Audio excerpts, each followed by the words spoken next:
kali ini kalian melaksanakan webinar bertemakan The Importance of Interpersonal Skills for the Company. Ini, knowing what to say and knowing how to say. Kita tahu apa yang mau kita sampaikan, Bapak Ibu, teman-teman semua.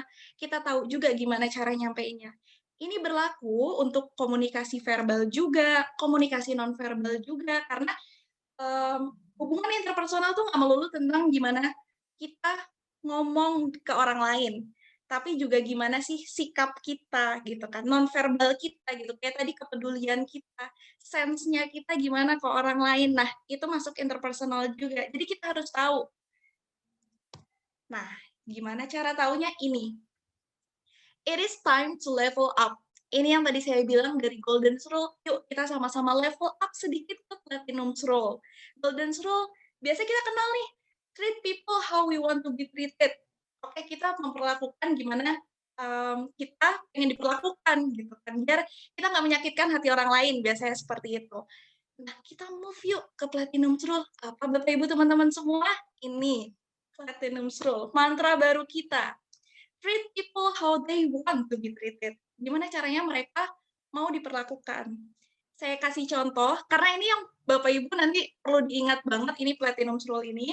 Saya kasih contoh, misal kalau Golden Rule, saya itu Esti sangat senang kalau diperlakukan secara ramah, friendly, dan juga dengan sentuhan humor, yang kayak gitu kan. Nah, kalau misalnya Esti ke bos Esti nantinya, ke bos Esti untuk bawa result tentang budget dan juga proposal program, dengan pendekatan yang Esti mau di-treat gitu kan, Esti mau diperlakukan dengan humor, bosnya bisa nangkepnya beda lagi, bisa aja nangkepnya, nggak sopan nih anak, kok sok akrab banget sih nih anak, gitu kan, kok berbelit-belit sih nih anak, so asik gitu kan, jadi beda. Nah, Platinum Rule ini, kita lihat sosok bos kita, dia sosoknya adalah result oriented. Dia maunya melihat result-nya bagaimana. Oke, berarti kita ngadep dia, kita langsung menjelaskan, nggak usah basa-basi, kita menjelaskan, oke, Pak, Bu, budget yang kita perlukan sekian, proyek kita adalah ini, fokusnya di sini, key message-nya adalah di sini, gitu. Jadi langsung apa yang dia butuhkan. Nah, dengan begitu dia menangkap kayak, oke, ringkas, dan juga nangkep apa pesannya, gitu. Jadi lebih mudah kan ditangkap. Oke, beda lagi misal, ada teman ST, teman Bapak Ibu, yang kalau misalnya kita lihat, dia itu story oriented, emotional oriented, gitu kan. Jadi nggak bisa kalau misalnya ST mau butuh dia, misalnya mau brainstorming, terus tiba-tiba, brainstorming yuk, kita lagi mau bikin event nih, bikin project, tapi dia yang kayak nangkepnya, kok nih orang tiba-tiba ada butuhnya aja sih ke aku, gitu kan, beda lagi. Nah, gimana dia mau diperlakukan? Kalau dilihat-lihat berarti kita tanya dulu kabarnya, gitu kan. Gimana Kak kabarnya gini? Dengar-dengar Kakak habis dari sini ya? Habis liburan ke Labuan Bajo ya? Iya iya benar Labuan Bajo. Dia cerita dulu. Oke, dia cerita. Sampai dia cerita, kita ngobrol, kita berhubungan sama dia sampai akhirnya kita, "Oh iya Kak, untuk proyek yang ini mau brainstorm nggak?" Gitu. Jadi ada bridging-nya lagi gitu. Sesuaikan sama orang yang kita ajak komunikasi seperti itu. Selain itu apa lagi Bapak Ibu? Ini, plus minus plus. Kayak bentuknya kayak mata ya, kita bisa lihat di sini, plus minus plus. Jadi selain platinum rule ada ini. Ini biasanya digunakan untuk menyelesaikan konflik atau ibaratnya menyampaikan sesuatu yang mungkin rada nggak enak ya, yang harus perlu disampaikan gitu. Kita kasih contoh. Misalnya Bapak Ibu di sini ada seorang pemimpin, ada yang jadi bos dan perlu menyampaikan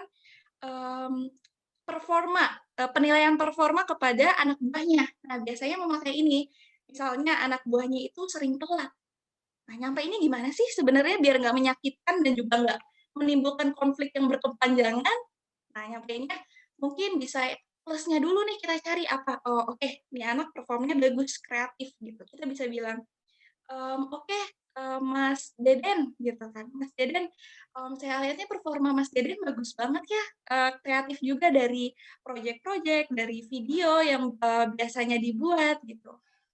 Itu udah dapat positifnya, orang yang kita ajak komunikasi merasa kayak, oke, mereka dihargai dengan hasil kerjanya. Nah, mungkin masuknya gini, masuk ke telatnya, masalah telatnya kita bisa bilang, tapi mungkin, ada aspek ya Mas, kayak misal, Mas Deden masih ada kendala gitu untuk datang tepat waktu. Mungkin kalau nanti, hal ini bisa diperbaiki, nanti performa Mas Deden akan lebih baik lagi, di masa depan gitu, sehingga nantinya mungkin akan penilaian akan performa ini akan lebih, meningkat lagi, seperti itu. Jadi benar-benar plus minus plus. Jadi, kekurangan dari orang yang kita ajak komunikasi itu kalau bisa diapit dengan kelebihannya mereka, gitu. Hal ini juga biasanya untuk menambah motivasi dari orang yang kita ajak ngomong, gitu. Nah, selanjutnya ini ada 2 kata yang sebenarnya sangat-sangat, apa ya, sangat-sangat fundamental dan basic banget untuk dipakai di kantor, kalau misalnya kita berhubungan dengan orang lain, common sense dan attitude. Sebenarnya, di sini common sense juga Esti pernah dapat saat Esti waktu kuliah, Bapak Ibu, teman-teman semuanya. Common sense di sini, pernah ada speaker yang bilang kalau common sense itu diperlukan. Terkadang kantor atau perusahaan itu nggak melulu menilai tentang betapa jeniusnya para calon karyawan, kandidat-kandidat, betapa berprestasinya para kandidat-kandidat karyawan. Enggak, tapi common sense. Common sense di sini, let's say gini Bapak Ibu, kita ambil contoh lagi biar bisa lebih real gitu ya. Common sense di sini ada tamu dari luar negeri datang ke Indonesia. Misalnya perusahaan Bapak Ibu perusahaan multinasional gitu, didatangi dengan um, orang dari luar negeri. Berarti kan Bapak Ibu um, harus menyambut mereka gitu. Nah, nggak bisa Bapak Ibu tenang dengan santai aja diem gitu, tapi harus harus capa gitu istilahnya, harus menyambut mereka yang kayak gitu. Terus juga common sense di sini ada can do attitude juga. Misalnya ada rekan kerja Bapak Ibu lagi repot dengan satu hal, satu masalah gitu. Bapak Ibu diem aja, teman-teman diem aja kayak udah kerja cuma ngelihat tapi ya udah gitu. Nah, kalau bisa dibantu, disambut lagi kesulitan apa ya tadi, kesulitan apa sih gitu. Common sense di sini tuh nggak mungkin dikasih tahu hal-hal yang sebenarnya bos atau teman kantor atau bahan itu butuh tapi tidak disampaikan. Jadi kita harus punya sense-nya apa gitu, kita harus merasa. Dan attitude itu udah jelas banget kalau Bapak Ibu apapun, secerdas apapun, sejenius apapun, seberprestasi apapun, tapi kalau attitude-nya kurang baik, kurang menyenangkan, itu akan sangat mengganggu gitu. Jadi kayak akan sulit juga gitu. Yang pertama, karena kita bicara Techminar, jadi di sini ada unsur teknologinya, gitu ya. Perspektif pertama yang penting untuk kita sadari bersama-sama adalah kemajuan teknologi. Kita sekarang industri, hampir seluruh sektor gitu ya di industri sedang bergerak dari arah yang lebih tradisional menjadi basisnya digital. Banyak sekali perusahaan-perusahaan teknologi, tech startups bermunculan, early stage startup bermunculan, dan banyak sekali arah-arah, strategi ke depan ini yang memang mau memaksimalkan penggunaan teknologi. Ini realita yang kita hadapi sekarang, dan kita nggak bisa menolak bahwa ini fakta yang terjadi. Tapi ada satu hal, satu perspektif yang bisa saya share.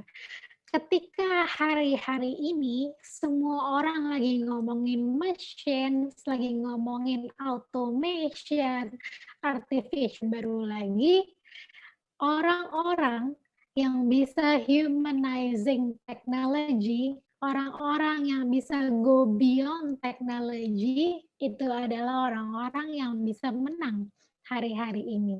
Contoh, kalau misalnya di ruangan ini nih ada 100 orang misalnya product manager, semuanya lagi ngomongin tentang gimana caranya membangun aplikasi yang paling keren. Lah, mereka yang mampu berempati, mereka yang mampu melihat apa sih perilaku user, bagaimana kita sebaiknya mendesain sebuah aplikasi yang paling mirip dengan nature-nya perilaku manusia dan cara berpikir manusia. Jadi di tengah kondisi teknologi yang semakin marak, kemampuan kita untuk beremal kita bisa menang. Point of view yang kedua, fakta yang di startup seperti aku hari ini atau bekerja di tech startup yang sudah lebih mature seperti pekerjaanku sebelumnya, sama-sama hal yang tidak bisa dihindari dan mungkin ini bukan hanya di startup tapi juga di semua korporasi, berbagai industri, berbagai sektor atau mungkin teman-teman mahasiswa yang tiba-tiba tahun 2020 kuliahnya beranjak dari yang ketemu tatap muka jadi tiba kita bicara tentang perubahan, orang-orang yang mampu berkomunikasi dengan baik itu adalah orang-orang yang akan bertahan. Overcrowded, kalau kita lihat hari-hari semua orang itu punya ide. Kita hidup di sosial media, di Instagram, di YouTube, di TikTok, semua orang bikin konten kan. Hari-hari ini semua orang punya ide dan semua orang sedang mencoba mencari cara mengekspresikannya. Begitu juga dengan kita semua yang ada di dunia kerja atau baru mau masuk ke dunia kerja. Kalau misalnya setiap kita Bapak Ibu, teman-teman punya ide, kemampuan interpersonal skills ini akan membantu kita untuk, menyampaikan ide dengan baik dan mendapatkan dukungan dari stakeholders di sekitar kita.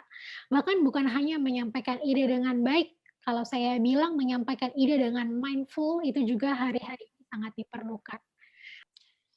Berikutnya adalah hari ini yang terjadi di industri atau di dunia di mana kita tinggal, kita sekarang, menjadi satu dengan banyak orang di belahan dunia. Akan lebih banyak kolaborasi-kolaborasi, antar budaya, antar generasi, atau bahkan antar wilayah. Dan yang terakhir, hari ini new normal kita ketika kita bekerja adalah remote working. Ya, terutama sejak pandemi gitu kan, banyak sekali di antara kita yang akhirnya dalam tanda kutip dipaksa harus bekerja secara remote. Tapi ini, dengan segala sudutnya gitulah ya, satu hal yang penting buat setiap kita adalah mampu untuk menjaga, membangun hubungan secara virtual. Siapa yang bisa melakukan ini akhirnya bisa lebih baik dan mencapai goal dengan lebih cepat, gitu. Makanya interpersonal skills itu lagi-lagi sangat penting. Selanjutnya adalah apa sih sekarang kalau udah tahu tujuannya apa, kalau udah tahu, kalau udah tahu kondisi idealnya kayak apa, terus kondisi kalian sekarang seperti apa. Nah, sekarang selanjutnya adalah apa yang perlu berubah dari kamu. Jadi yang memutuskan adalah kalian ya, sudut pandang teman-teman semua. Jadi tadi digali urgensinya apa, pentingnya apa, terus kondisi idealnya kayak apa, terus yang ketiga adalah kondisi teman-teman sekarang di-assess, boleh di-assess sendiri-sendiri gitu ya. Terus lalu ini yang step 4 dan 5 ini yang penting, apa yang perlu berubah dari teman-teman. Nah, apa saja yang perlu berubah, lanjut ke rencananya apa. Ada 5 pertanyaan yang fundamental untuk dijawab. Ini memang tidak instan ya, menjawabnya butuh proses, butuh perenungan, butuh kontemplasi gitu ya, karena setiap dari kita pasti akan punya jawaban yang berbeda-beda dan bisa jadi,